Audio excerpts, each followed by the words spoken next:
Back in 1954, Congress came together and they passed one of the most important tax bills in American history, and almost nobody talks about it. The original income tax was introduced in 1913, and for nearly 40 years, Congress had a massive problem. They didn't know how to tax trusts. For decades, money moved through these trust structures, but no one could agree on what actually counted as income.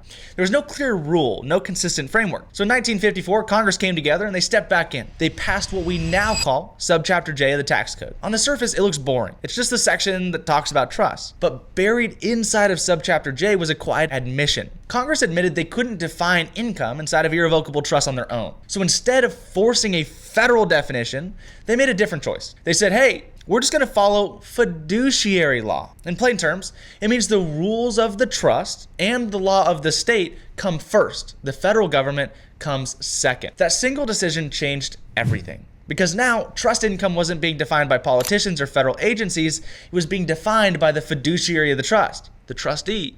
And Congress understood exactly what they were doing. They understood trusts because they used them. They were trustees of family trusts and estate trusts, long-term structures designed for generations. This wasn't about breaking the law, it was about writing the law around their fiduciary structures. That's why this history makes people uncomfortable, because most people were taught that the IRS decides everything. And while that is typically true, it's not what Congress wrote in 1954. Subchapter J doesn't just belong to politicians, it belongs to fiduciaries. And fiduciary law doesn't care who you are, it cares how something is structured. Since then, this chapter has been sitting in the tax code since 1954, completely ignored, misunderstood, but still silently working for the politicians in the background. If you want to understand how fiduciary law and Subchapter J actually fit together, all you gotta do is comment trust down below and we'll send you a simple blueprint that explains it all so you can understand just like